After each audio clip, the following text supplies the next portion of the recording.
Buenos días, mi nombre es Rosangélica Aguiar, soy estudiante del último año de la carrera de medicina y voy a estar a cargo de la presentación de este caso clínico que va a estar monitorizado por la doctora Nachit Tu. Para iniciar debemos conocer lo que son los datos de identificación del paciente, pero para efectos de esta presentación se han omitido los datos como la cédula de identidad, el número de teléfono y la dirección tanto del paciente como de su acompañante con el fin de proteger su privacidad. A lo largo de la presentación también irán viendo datos que se encuentran en color rojo con el fin de que puedan identificar que son datos relevantes para el caso. Iniciando tenemos que se trata de paciente AJBL de 18 años de edad masculino, con una fecha de nacimiento del 20 de mayo del año 2002, venezolano, natural de Porlamar, Estado Nueva Esparta, procedente de la localidad, tiene un nivel educativo de bachiller y actualmente es un estudiante universitario, tiene una religión cristiana católica. Dentro de los datos del acompañante está PTL, cuyo parentesco es la madre del paciente. El motivo de consulta es dolor en mi abdomen inferior. Se trata de paciente masculino de 18 años de edad, quien refiere inicio de enfermedad actual el día 1 de abril del presente año, cuando en horas de la madrugada comienza a presentar dolor difuso en mi abdomen inferior, de carácter punzante no irradiado, de aproximadamente 6 horas de evolución, que no limita sus actividades, sin atenuantes y exacerbados con las maniobras de Valsalva, motivo por el cual acude a centro médico de la localidad, donde se indica tratamiento a base de analgésicos que no especifica y dieta blanda. 6 horas después, por agravamiento de la sintomatología y anexándose hiporexia y náuseas al cuadro clínico, el paciente acude nuevamente al centro médico, donde es evaluado y se decide su ingreso. Se indica tratamiento a base de gentamicina y analgésicos vía oral. 4 horas después se anexa al cuadro fiebre no precedida de escalofríos, cuantificada en 39.9 grados centígrados, continua, sin predominio horario, atenuada con acetaminofén de 650 miligramos vía oral cada 6 horas. Al día siguiente se agregan evacuaciones líquidas 4 en 12 horas, se anexa al tratamiento antidiarreicos, concomitantemente vómitos de contenido alimentario. El paciente es egresado con indicaciones de dieta líquida sin lácteos, posterior dieta blanda, gentamicina, antiespasmódicos, antidiarreicos. Al tercer día de evolución reaparece la fiebre, se consulta facultativo vía telefónica, quien decide suspender dieta blanda e iniciar dieta líquida, continuar con el tratamiento anterior. Al cuarto día de evolución, por persistencia de sintomatología, el paciente acude a este centro médico, donde es evaluado por equipo médico de guardia, quien decide su ingreso. Dentro de los antecedentes personales, tenemos que el paciente niega antecedentes de importancia. El paciente niega asma, dengue, malaria, hipertensión arterial, diabetes mellitus y alergia a medicamentos. Dentro de los antecedentes familiares tenemos que madre viva de 43 años de edad, aparentemente sana, padre vivo de 47 años de edad, aparentemente sano. Dentro de los hábitos psicobiológicos tenemos los hábitos alimenticios, 3 comidas al día, abundante a predominio de carbohidratos. Intestinales, un hábito evacuatorio diario sin cambios en el patrón. Etílicos desde los 15 años, tipo mixto, ocasionalmente llegando a la embriaguez. Cafeicos tipo negro, 3 tazas al día. Niega el uso de drogas y hábito tabáquico. El ejercicio realiza ejercicio tipo fútbol aproximadamente 5 horas a la semana. El sueño es un sueño reparador, aproximadamente 7 horas más o menos al día, sin cambios en el ciclo circadiano. Tenemos que entre los hábitos sexuales es tipo heterosexual, con relaciones sexuales satisfactorias con una frecuencia aproximadamente de 2 a la semana, con un número total de parejas sexuales de 4. Dentro del examen funcional tenemos que el dolor en mi abdomen inferior y la fiebre fueron descritos en enfermedad actual. Al momento de la evaluación, las evacuaciones líquidas se presentaban 6 en 24 horas y los vómitos 4 en 24 horas, de cantidad moderada. Al examen físico se evalúa paciente en regulares condiciones generales, euneico, febril, deshidratado, con un llenado capilar mayor a 3 segundos. Dentro de los signos vitales, una tensión arterial de 120-70 milímetros de mercurio, una frecuencia cardíaca de 94 latidos por minuto, una frecuencia respiratoria de 20 respiraciones por minuto y una temperatura corporal de 39.4 grados centígrados. Dentro de las medidas antropométricas, tenía un peso de 70 kilogramos, una talla de 1.78 metros y un índice de masa corporal de 21 kilogramos sobre metro cuadrado. Piel, tez blanca, se evidencia ligera palidez mucocutánea, signo del pliegue positivo y uñas de aspecto normal. Cabeza normocéfalo, implantación de cabello androide, color negro, no se palpan tumoraciones ni reblandecimientos óseos.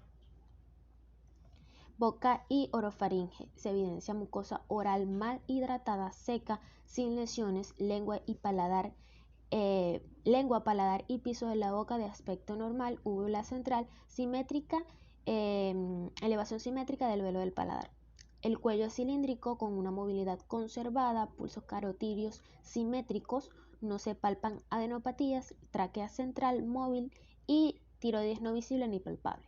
Cardiopulmonar, tórax simétrico normoexpansible, ruidos respiratorios presentes sin agregados, ruidos cardíacos rítmicos irregulares, no soplo, no galope. Abdomen plano, blando, depresible, no doloroso a la palpación superficial, doloroso a la palpación profunda en hipocondrio derecho, hipogastrio y ambas fosas ilíacas. Matidez y timpanismo conservados, ruidos hidroaéreos aumentados en frecuencia e intensidad, signo de McBurney positivo, signo del psoas positivo y signo del Bloomberg negativo. Genitourinario, genitales externos de aspecto y configuración normal, uretra visible sin salida de secreciones anormales. Extremidades simétricas, eutróficas sin edema. Sistema nervioso, paciente activo, vigil, consciente, orientado en tiempo, espacio y persona con un Glasgow de 15-15. Dentro de los paraclínicos que se le realizaron al paciente se encontraron una hematología completa que reportó una hemoglobina de 14.4 gramos sobre decilitro, un hematocrito de 43.3%, unos leucocitos totales de 14.300 con un 85% de segmentados. En el examen general de orina estaba dentro de los límites normales. La ultrasonografía abdominal reportó en el riñón derecho una discreta ectasia piélica y ureteral, con pérdida de la relación corteza medular. La rectoscopia se encontraba dentro de lo que eran los límites normales y la tomografía computarizada abdominal, aunque no están los hallazgos detallados de lo que se encontró en este paraclínico, solamente se menciona el diagnóstico o el resultado, que fue una apendicitis complicada con un acceso pélvico. Dentro de los diagnósticos, como les mencioné anteriormente, está la apendicitis complicada con un acceso pélvico y una pielonefritis derecha agudizada. Al paciente hay que tener claro que el paciente acude al centro al cuarto día de la evolución de la patología y transcurren aproximadamente 3 días entre la realización de los paraclínicos y la intervención quirúrgica.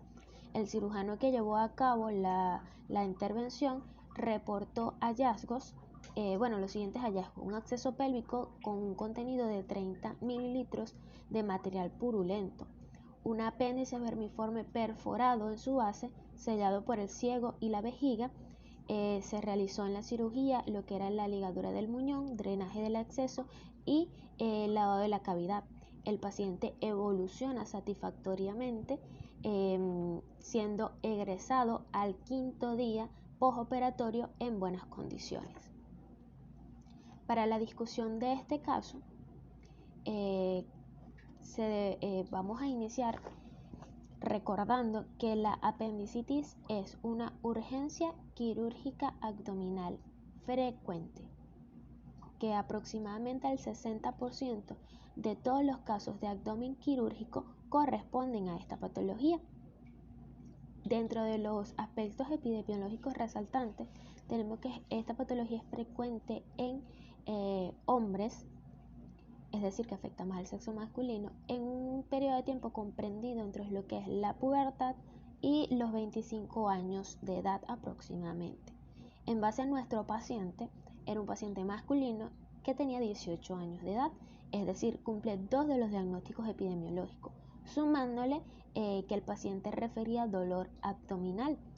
A la hora de evaluar al paciente con estos datos, simplemente de la epidemiología y el motivo de consulta del paciente, se debe tener en cuenta una posible apendicitis aguda como diagnóstico diferencial. Dentro de la clínica de esta patología, como signo cardinal tenemos el dolor. Este dolor tiende a ser al inicio un dolor difuso que puede estar localizado tanto en epigastrio como periumbilical, y que posterior a 6 u 8 horas este se va a localizar en fosa ilíaca derecha, convirtiéndose en el típico dolor característico de la apendicitis aguda. El primer error que se cometió en el manejo de este paciente fue que cuando el paciente presentó aproximadamente 6 horas de evolución del dolor, se le administraron analgésicos. Esto coadyuva el dolor y evita que nosotros sepamos o podamos observar este cambio en la localización del dolor característico de esta patología. Tenemos que este cambio en la localización del dolor nos puede ayudar al diagnóstico o nos puede ayudar a omitir a esta patología dentro de los posibles diagnósticos diferenciales. Tenemos que, para recordar un poco lo que es la fisiopatología de la apendicitis aguda, tiene su origen o la causa es la obstrucción de la luz apendicular. ¿Cómo puede darse esto? Bien sea por una hiperplasia linfática, por la presencia de fecalitos o apendicolitos. Pueden haber presencia de cuerpos extraños como semillas, también diversos parásitos, por ejemplo Ascaris lumbricoides. Tenemos que el proceso de la apendicitis se va a dar en 4 fases. Una primera fase que es la fase congestiva, posterior la fase flemonosa, le sigue la fase catarral, la fase gangrenosa y como último la fase perforada. Tenemos que las 2 primeras fases van a ocurrir en las primeras 24 horas. Y si el diagnóstico se hace en este periodo de tiempo, el paciente va a tener menos porcentaje de probabilidades de desarrollar complicaciones. Tenemos que nuestro paciente, en las primeras 24 horas, él presentó dolor abdominal, hiporexia, náuseas, y posterior a esto apareció lo que fue la fiebre. Si nos fijamos en estos datos clínicos, empieza lo que es la aparición de lo que es la cronología de Murphy. Esta cronología la refieren en la literatura para la descripción en lo que es la frecuencia y el orden de aparición de los síntomas característicos de la apendicitis aguda.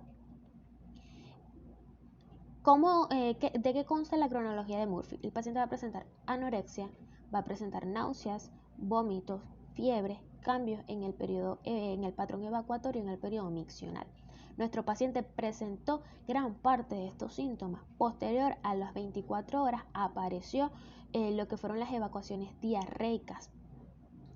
Y después de estas aparecieron los vómitos. ¿Cómo podemos explicar fisiopatológicamente la aparición de las evacuaciones diarreicas? Bueno, anteriormente les mencioné la fase de la apendicitis. En la fase gangrenosa existe la presencia de lo que son microperforaciones que van a permitir la salida del contenido cólico hacia lo que es la cavidad abdominal. Esto me va a tener como consecuencia un aumento en el peristaltismo y me va a llevar a la aparición de las evacuaciones diarreicas. Tenemos que otro de los errores que se cometieron en el manejo de este paciente fue que nunca se le pidió una hematología completa.